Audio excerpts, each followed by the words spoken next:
This program contains graphic violence and sexual situations. Viewer discretion is advised.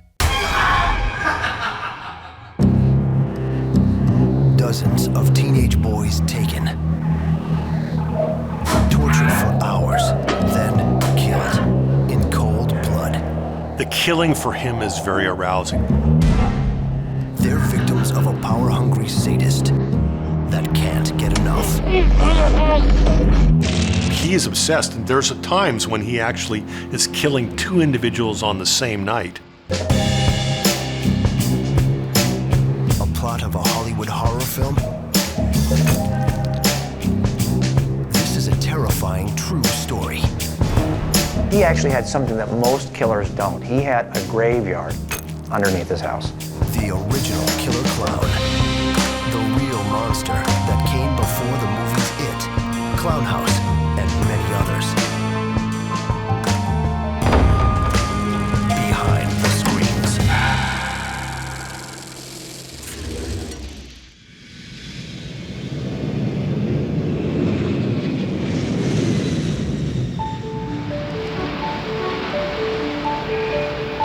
Chicago, Illinois. Norwood Park is a quaint neighborhood, just a short drive from O'Hare International Airport.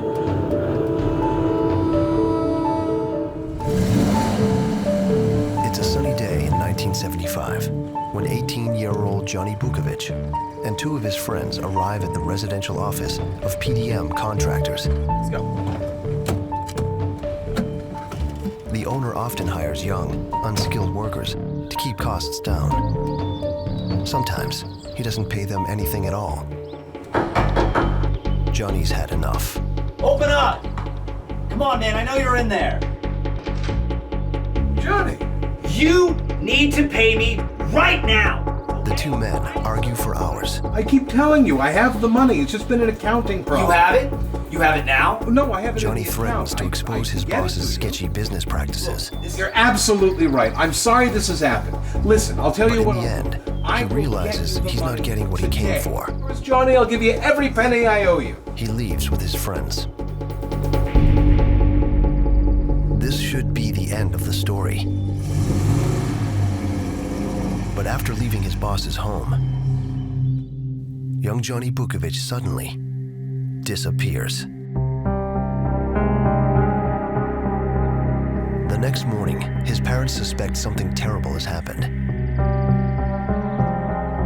Johnny's father comes across his son's car only a few blocks away from his home, and the key is still inside. Johnny loves his car. He'd been saving up to race it. He'd never leave it that way. Chicago Precinct 14. The local police receive an urgent call from Mr. Bukovic. He frantically alerts them to his son's disappearance. Unit G, George 5, 2700 block of 150. Arriving at the scene, Officer Burkhardt of Chicago PD approaches the driver's side door. Peering in through the window, he sees a key in the ignition. But there's more inside. The young man's checkbook has been left in the glove box. His wallet is in the center console, and it's filled with cash. It's undeniably suspicious. Still, these abandoned items aren't proof of foul play. Burkhardt heads back to the station to file a report.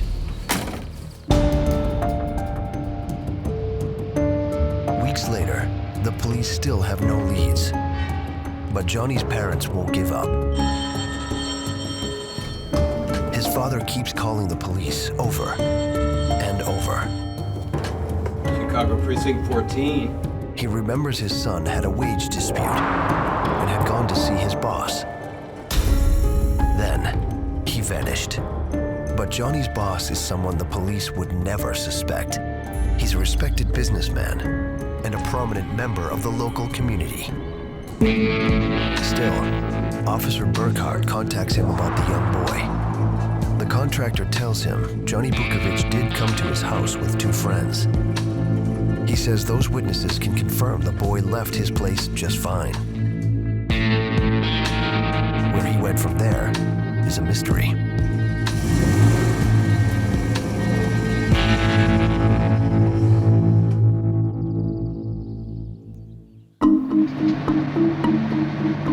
Over the next 3 years, this same mystery plays out again and again in Chicago. Young men keep going missing. The ones reported to police remain unsolved. This is the 1970s. This is a period of time when hitchhiking was still very popular. It wasn't unusual for people to travel distances, to go periods of time without actually identifying where they were. So it's hard to go back and determine where someone goes missing if you're not sure precisely where they should have been. For a predator that stalks human prey, 70s Chicago is the perfect hunting ground. Street after street of young boys willing to ride with nearly anyone who offers to get them high. Generally, there's a preference for a certain type of victim. They want victims that are vulnerable, victims that aren't going to be sought out quickly by police. So you choose high-risk victims, which is why prostitutes are such an easy target for offenders. Or you get young men engaged in prostitution activities, or you get drifters, people wandering around looking for a job that, they're not from the area. These are very vulnerable individuals, people that will go missing and people won't be looking for them.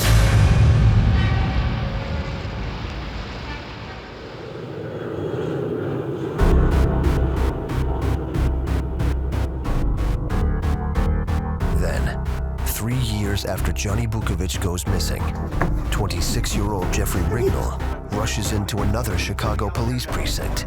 There's a guy trying to kill me, and I think he almost did. He's clearly traumatized. From the bruises on his face, detectives expect the worst. I need to know where you were. I was leaving Williamsburg. There's this dude in a black sedan. Rignall tells them his horrifying story. 2 days earlier, he's walking home when he notices a big black car cruising right behind him. Hey. The driver invites him to hop in and smoke a joint. You want to get high? The man seems friendly enough. All right. Right on. So Rignall doesn't hesitate to hop in. All right. All right, let's go. When we're looking at serial offenders and how they select their victims, oftentimes they're picking very vulnerable individuals. They're reading individuals. They're very good at reading people and what they want. So if this individual is looking for drugs, I'm the individual that can supply those drugs. Then they need to disarm the individual, and they need to get them alone. They need to get them vulnerable. But as soon as the car pulls away, the man pounces, shoving a rag over his nose and mouth. It's soaked with a sweet-smelling liquid, probably chloroform. He wakes several times during the ride, briefly catching glimpses of streetlights on the expressway and signs. Then, the kidnapper puts the rag back over his mouth, and everything goes black. And the worst is yet to come.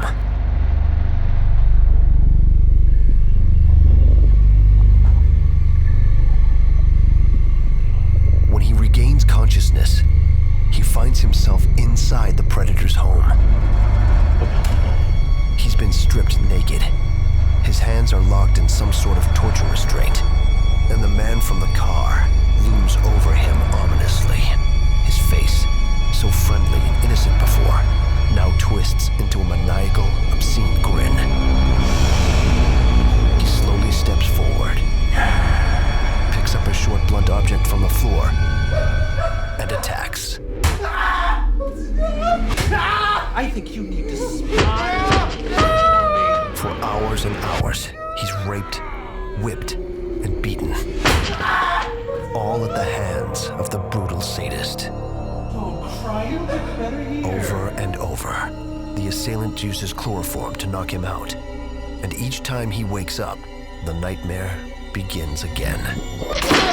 Then, after countless hours of pain, in a rare and inexplicable moment of mercy, the sadistic monster dumps Rignall in a park, alive, but unconscious.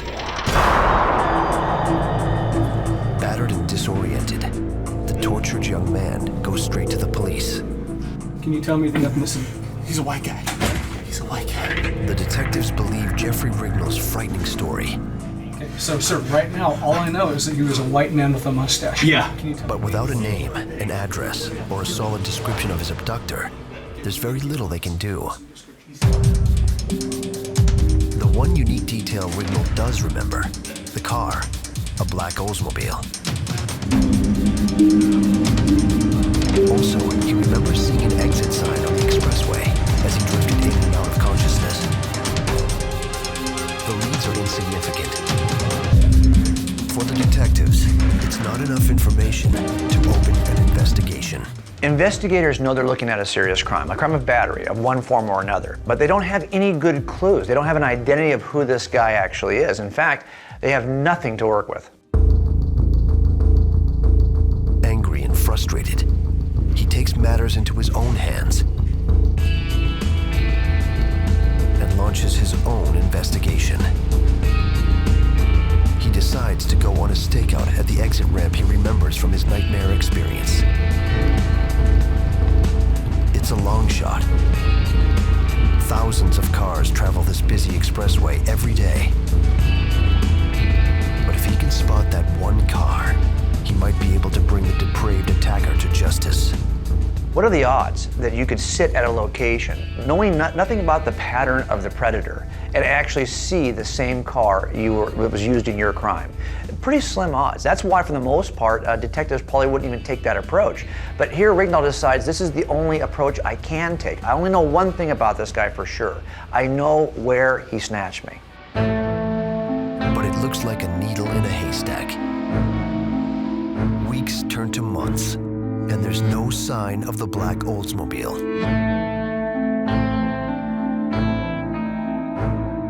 But just when Rignall's about to give up, he sees it. It's heading northwest into the suburbs. He can hardly believe it. It's definitely the same car. And the chase is on.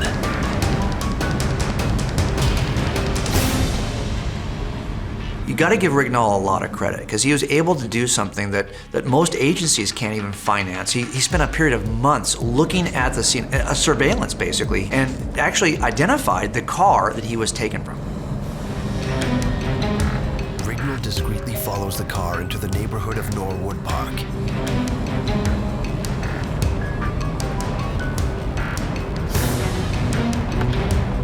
As it stops outside 8213 Somerdale Avenue, Rignall is confident he's found the location where he was attacked and tortured.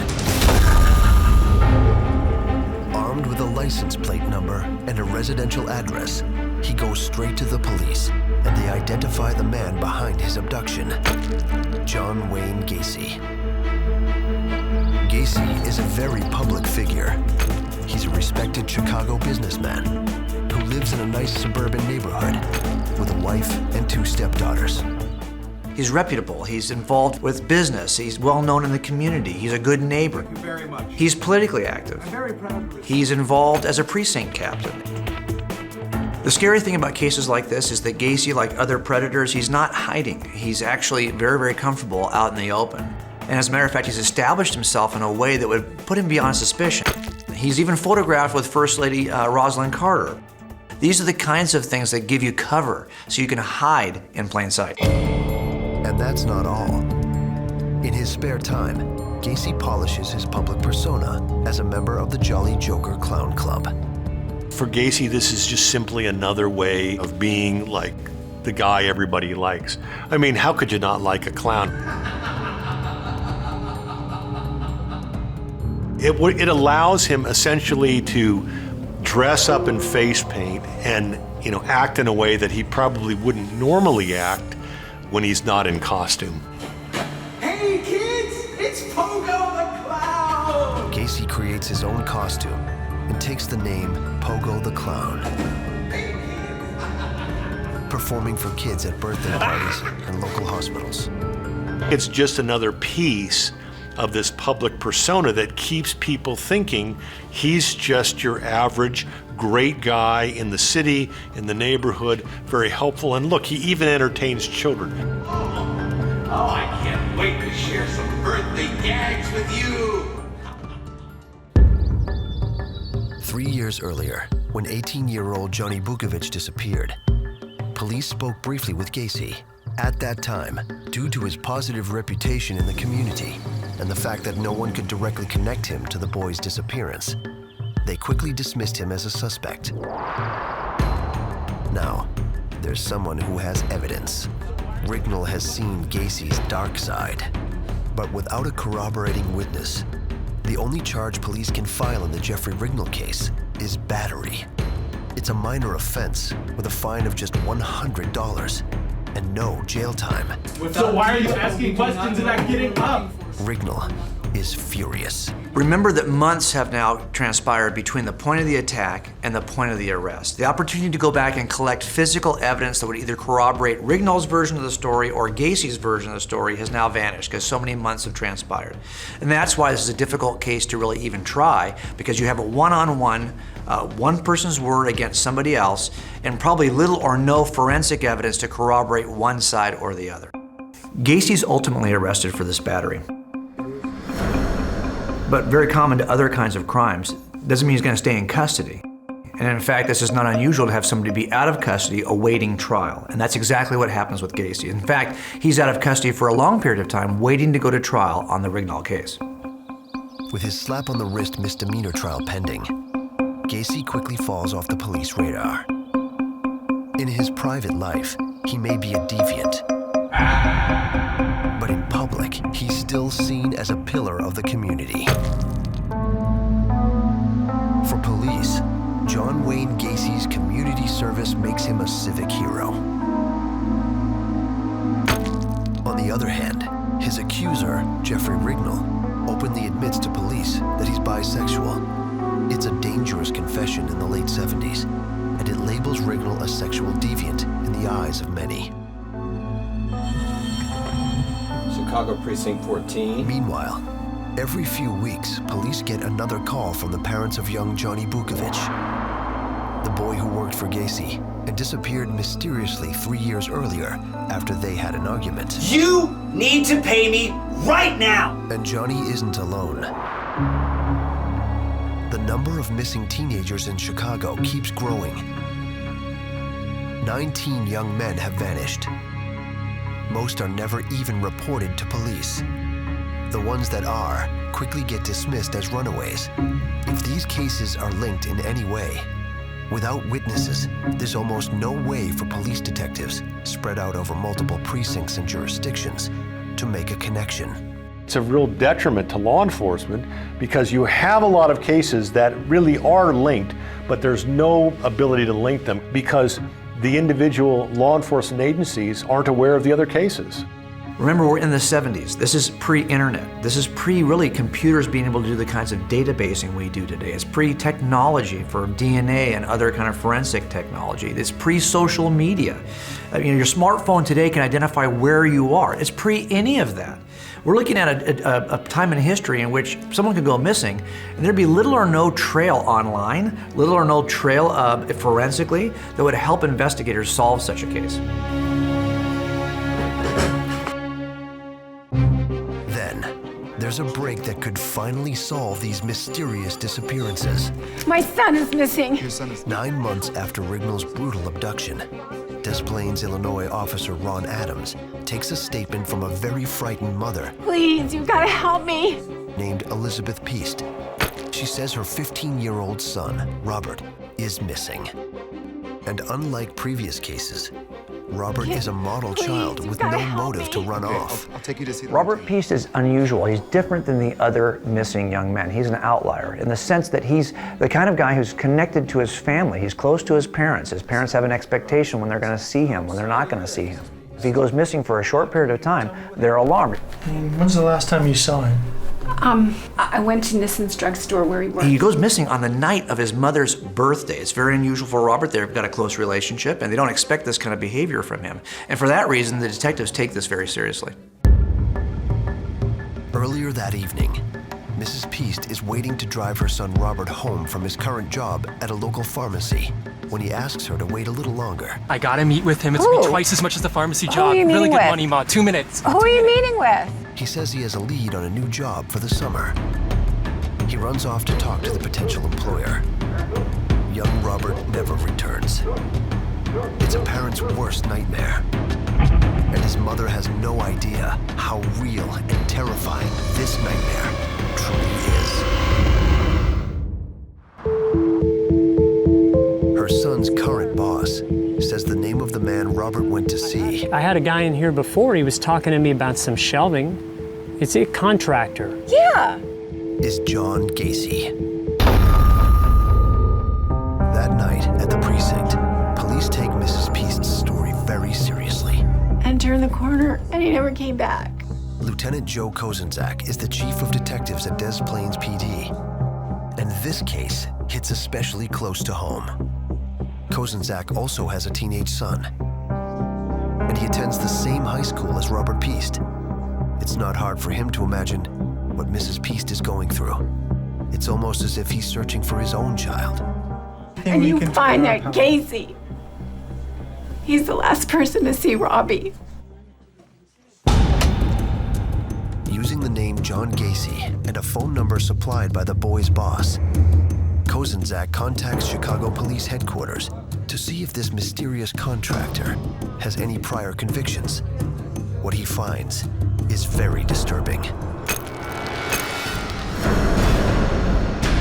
Digging through records from multiple precincts, he finds out John Wayne Gacy has a serious criminal history involving young men and boys.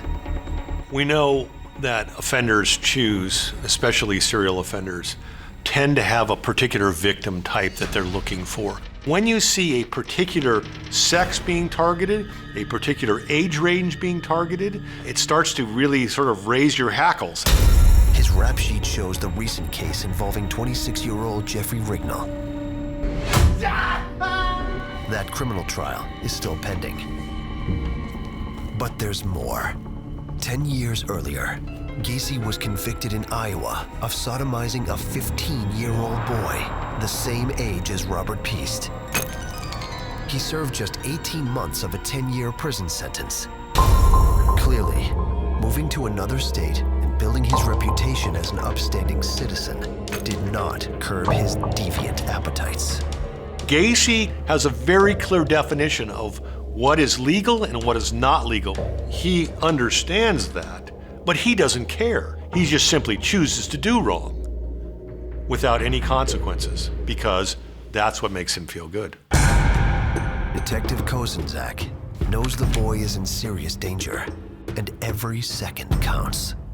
It's not a cliche to say that the first 48 hours of an investigation are critical because it's all about evidence and what evidence is still available to us. At some point, evidence either deteriorates because of the nature of the evidence, if it's biological, for example, or a suspect has the opportunity to dispose of evidence. So that's why we want to work quickly. It's not just in figuring out who did it, it's about preserving the evidence that points to the person who did it. Detective Kozenzak and another officer head to Gacy's home on Summerdale Avenue. They want to question the suspect face to face. They're also praying they'll find teenage Robert inside the man's home, unharmed. Hi, Mr. John Gacy? Yes? But when Gacy opens the door, there's no sign of anyone else inside. He spoke with you? No, I don't. The contractor denies ever meeting Robert Peast. He says his uncle just died. He doesn't have time to talk about missing boys he's never met. Gacy wants them to leave so he can speak to his mourning mother. This may not be a good time, sir, but we just need to clear a few things up. Lieutenant Kozenzak is suspicious. He thinks this story is smoke and mirrors. Deceased uncle or not. I need you to come down, sir. Kozenzak knows Gacy's hiding something. Detectives are always looking for some form of evidence in everything they do. Sometimes that evidence is just behavior. It's just what somebody says and how they say it, the things they chose to say, the things they could have said but chose not to say, expressions. These are the things that are important to detectives. But Kozenzak can tell he's not getting any more out of Gacy right now. He He asks the contractor to come to the station and make a formal statement later that evening. Fine. Reluctantly, Gacy agrees. Gacy's criminal record makes his possible involvement in the disappearance of Robert Piest very disturbing. But it also gives Lieutenant Kozenzak hope. The contractor may be a sexual predator, but there's no evidence he's a killer. Robert may still be alive, but the clock is ticking. Kozenzak needs a search warrant now. The problem with many of these cases is trying to develop enough probable cause to write a search warrant so you can actually find the evidence you need to make the case. And if you're standing on the outside, you don't have much information to begin with, it's hard to do that. This offender is not going to stop, and your concern as an investigator is, what can I do now to get this guy identified and get him stopped? Lieutenant Kozenzak contacts the state's attorney. He's short on physical evidence, but Gacy's criminal record and the witness testimony that says Robert went to speak to the convict contractor right before he disappeared is enough to secure the warrant he needs. Hey, fellas. Later that day, when Gacy finally shows up to make a formal statement, his demeanor is calm and confident. He has no idea he's walking into a trap. He sees himself as infallible. There's no way the police are going to catch me. I am just that good. That's the way he looks at himself. And oftentimes that's the undoing for individuals like this. Kozenzak serves him the warrant and requests the keys to Gacy's house and vehicles. You can't do this. Gacy's volatile reaction says everything. You can't have my keys. I know your boss. I will have your jobs for this. There's obviously something he doesn't want them to see. You have no idea who you're dealing with. Gacy is clearly a very clever, cunning man, but there's even something more disturbing about it. There's a sense here that Gacy thinks that he's got more experience in this than the people who are investigating him. And he acts that way. He's very bold, he's very brazen, he's leaving things out, he's not covering all of his tracks. There's a sense that he's very comfortable doing what he's doing. With Gacy at the station, Lieutenant Kozenzak heads to the contractor's home. His heart is racing. It's been nearly 2 days since 15-year-old Robert Piest vanished. Trapped by a vile predator like Gacy, it would be naive to think that Robert's unharmed. But Kozenzak prays he's still alive. Stepping inside, Kozenzak and the other detectives spread out. Going room to room, they search every inch of Gacy's home. Detectives are always trying to connect the dots. You're trying to find those pieces of evidence that connect your victim to your suspect, especially if the suspect has denied having any extended contact with the victim, or has maybe even denied knowing the victim. I'm looking for something that betrays the lie. That can be personal property from the victim. It could be his jewelry, it could be clothing from the victim. It could be anything like this that connects victims to suspects. They find gay pornographic videos, magazines, and sex toys. A set of nickel-plated handcuffs, and something far more disturbing. A 2x4 with human restraints at either end. It's a device someone like Gacy might use for sexual torture. But that's not all they find. In the kitchen trash, there's a film developing receipt from Nissan Pharmacy, where Robert Piest worked.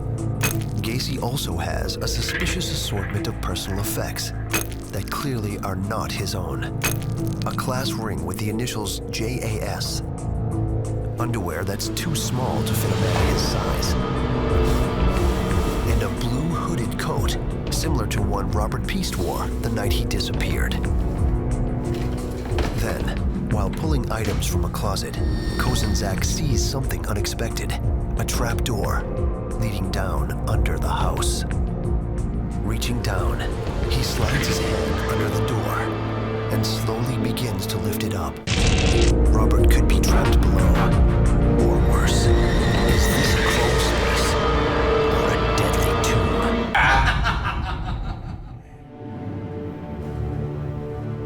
The air inside the dank, dungeon-like area is thick with a musty smell. But the dirt appears undisturbed, and there's no sign of the young boy. Removing the evidence they've collected, Kozenzak and his team leave Gacy's home. What he's found so far is chilling. But before he can make an arrest, he still needs solid proof Robert Piest was in Gacy's home. He wants to keep close tabs on the predator. He instructs his team to follow Gacy wherever he goes, day and night. What's interesting here is if you know your suspect is kind of baiting you in a way, thinks he's more clever than you are, then this surveillance, him knowing you're watching him, may actually play in your favor because he may want to do something in response to your surveillance. Hi, may I speak to Carol, please? Kozenzak does some further investigating into Gacy's past. I just have a couple questions I want to ask you about your ex-husband. Do you have a few minutes to talk to me? He contacts Gacy's ex-wife, Carol. She has some very interesting things to say about her former husband. While they were married, Gacy would often go out without explanation. And as their marriage began to fall apart, he stopped concealing his sexual appetites, even telling her the kind of young men he preferred.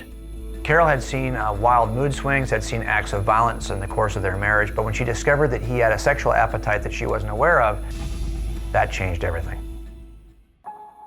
Okay. And that's not all. She tells Lieutenant Kozenzak that a former employee of Gacy, Johnny Bukovic, also disappeared under mysterious circumstances. You need to pay me right now! At the time, Gacy was questioned and dismissed as a suspect. But now, it's very suspicious.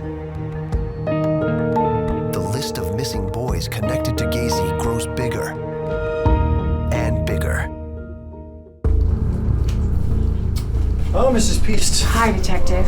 Then, Kozenzak gets his big break when Robert Piest's mother checks in on the status of the case, and she has some new information.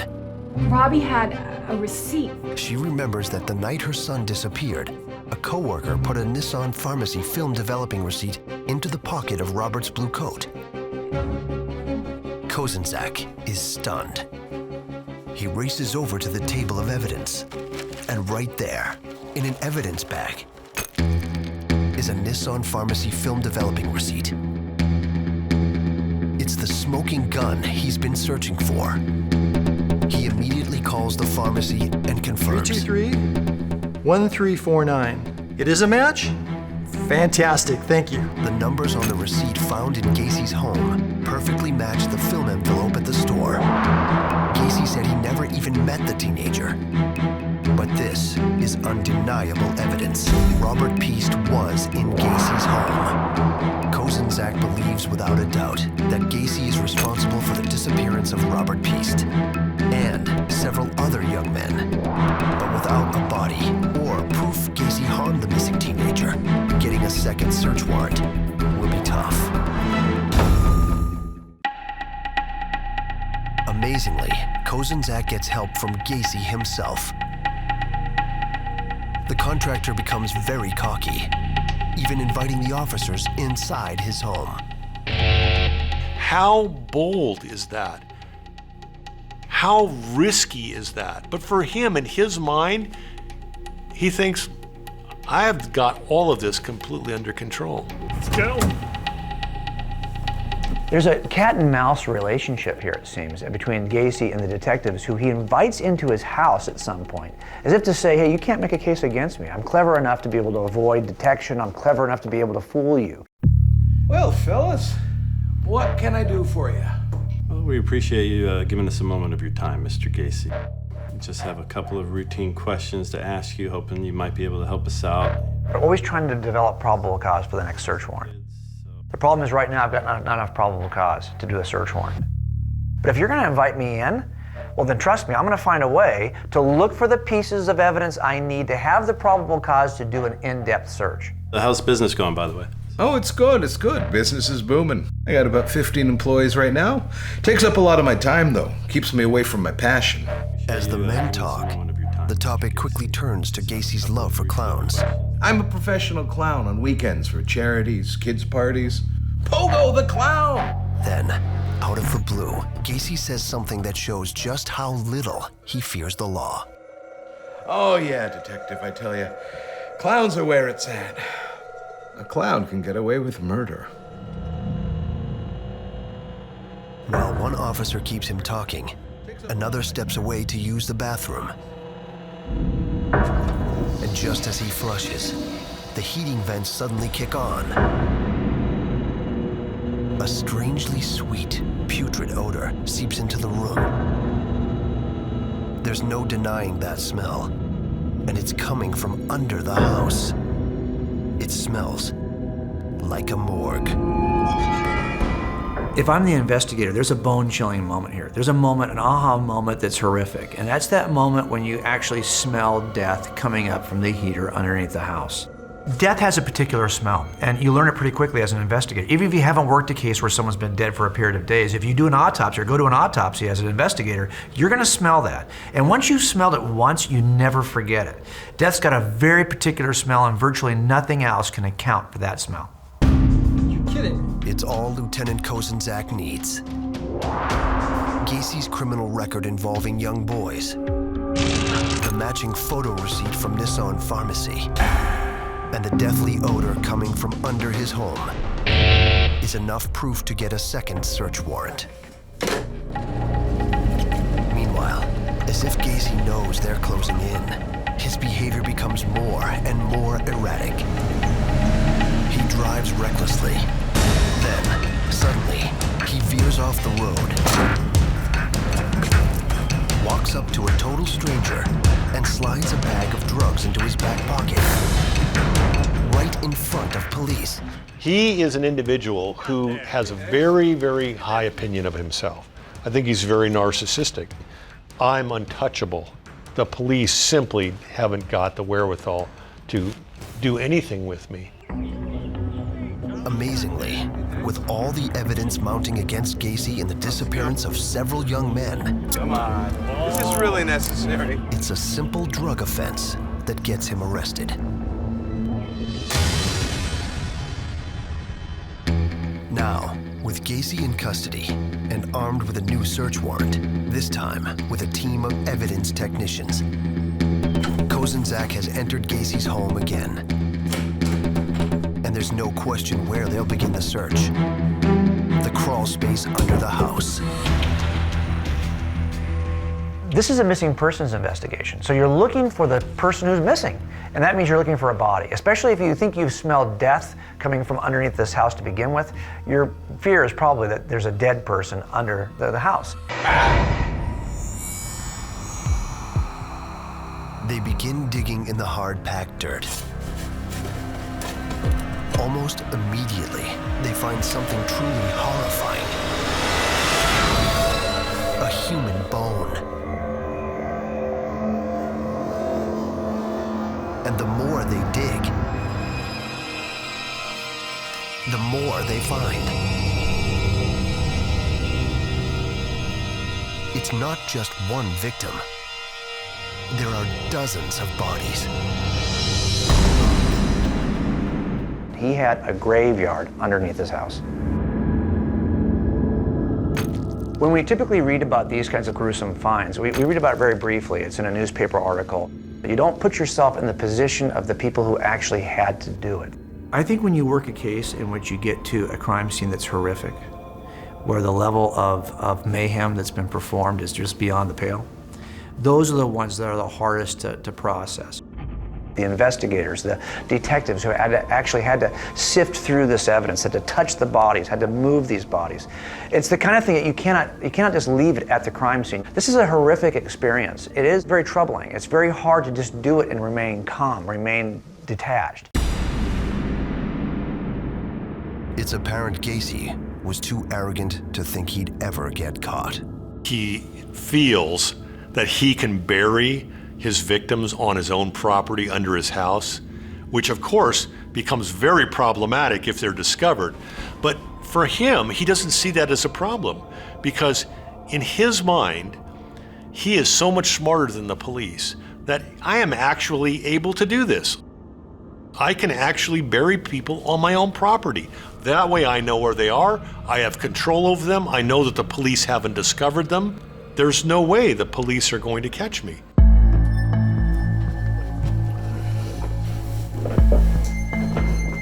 Mr. Gacy. Kozenczak returns to police headquarters and confronts Gacy with their discovery. We found multiple bodies. Kozenczak is staring into the cold, dead eyes of a psychopath. One of the hallmarks of being a psychopath is this complete lack of remorse for the victims and their abject lack of empathy for the victims. They simply do not care. What they're interested in is what's important to them. So if torturing somebody is important to them, then they're going to engage in it. Killing somebody means almost nothing to them. Boy, he was a pain. Kind of had it coming. In Gacy's case, despite the fact that the police had dug up these victims out of his crawl space and from underneath his house, Gacy is completely unaffected by the enormity of what he's done. I showed him the rope trick. You use a rope, but if you just use your hands, they struggle way too much. If it feels good to Gacy, that's all that matters. How the victim feels is unimportant. The victim is just a tool I'm using to feel good. And when I'm done with the victim, I just dispose of them. They're just like trash. I get rid of them. And I don't have any more concern about dumping this young man under my house and throwing quicklime on him than I would with throwing away a cardboard box. You do a little double loop, and you put a stick in there, and then you twist it. Gacy casually admits he strangled Robert Piest and threw his body off a bridge, just like a piece of garbage. There was no room under the house. For serial offenders, people are simply objects to be used, to be stepped on, to be hurt, and there's no empathy, no thought about that. They're predators, and they are only out for themselves. And because they have this complete lack of empathy, they simply can murder somebody in a most cruel and unusual way, and then moments later be completely unbothered by this. You're under arrest. Yeah. You have the right to remain silent. Anything you say will be used against you in the court of law. Disgusted, Lieutenant Kozenczak reads him his rights and arrests him for murder. The scale of Gacy's butchery is unimaginable. Police find a total of 27 bodies in his home. 26 buried in the crawl space, with one additional victim hidden underneath the concrete of his garage. It's Johnny Bukovic, the young man who disappeared 3 years ago after arguing with Gacy. If you look at it in terms of possession and control, even in death, he has control of these victims because they're right there. They're right under his house. He knows where they are. And that really is the ultimate in control. But these are only some of Gacy's victims. The serial killer confesses he ran out of room under his home. And all that digging? Hell on your back. And began dumping dead bodies into the Des Plaines River. He thought about putting bodies in his attic, but thought that would become problematic. So really, as a matter of simply disposing of the bodies, he actually started taking them to the river, throwing them off the bridge. How many? He can't remember. And one missing body police are desperate to recover is Robert Piest. This whole search was dictated by a missing person. So the first thing you're looking for in this kind of a search is a body. And that's what they're actually looking for evidentially, is the remains of something they can identify as a human body.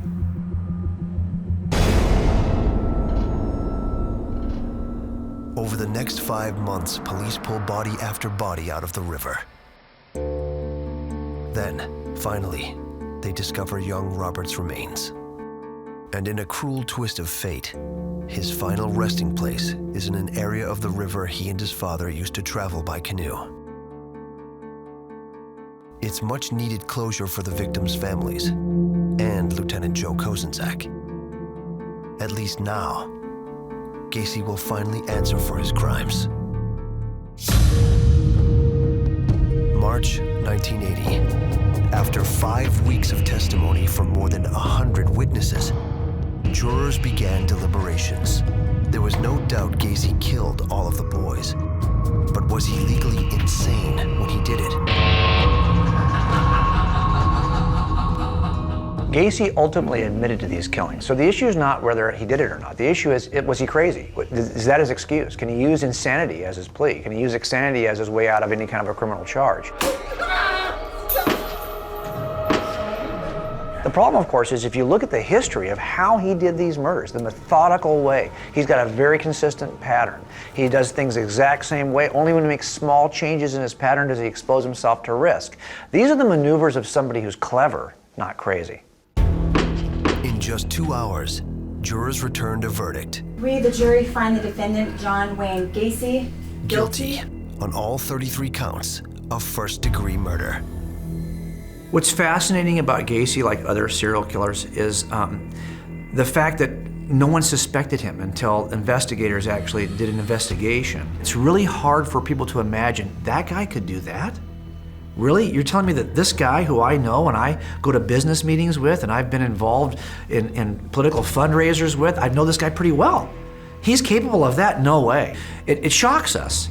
What people really want is when we have a serial killer, when we have this really disturbing series of murders, we want the behavior in that crime to match the complexity of the offender. We want to see the monster. We want to be able to recognize that we are dealing with a serial killer. The fact is that almost never happens. It almost never happens. The reason that these individuals are so successful is that they look just like you and I. They aren't the monster. They're your next door neighbor who has that secret life. They've got the public life, and that's the life they let you see. That's why neighbors are always talking about on television shows, he seemed like the nicest guy. He always said hi to me in the morning. He was always walking his dog, took care of his garden. That's the public face that we get to see for these guys. We never get to see the private life or the secret life for these individuals. And it's very disturbing for people. They want to know that if I see a serial killer, I can recognize him. It's never gonna happen. That's what makes serial killers successful, is that they don't look like the monster. They just look like you and me. And sometimes really, they're the antithesis of what we would think a serial offender should be like. It's hereby recommended that the defendant be executed. John Wayne Gacy, considered one of the most vicious serial killers in U.S. history, was sentenced to death. Even when they're pushing the cocktail, the deadly cocktail, into his arm, he's being executed, he still is taking control. He still tells them, kiss my ass. He still thinks that he's in control. And that really was the hallmark of his entire career. Gacy's vile acts, his unquenchable appetite for young men, and murder, and his bizarre fascination with a favorite children's entertainer, clowns, has completely changed the way we see these previously innocent, painted performers. And this new face of horror continues to inspire countless villains, each one more disturbing than the last. There's something horrific about the clown figure that Gacy represents. And our culture has kind of exploited that. You'll see costumes now on Halloween that are evil clown costumes. That all stems and starts with Gacy. That's what makes serial killers successful, is that they don't look like the monster. And sometimes really, they're the antithesis of what we would think a serial offender should be like. A mass grave of missing boys. Sadistic sexual torture. And a clown-obsessed murderer behind it all. things shouldn't be real, but they are. It's the true story of John Wayne Gacy, the original killer clown behind the screens.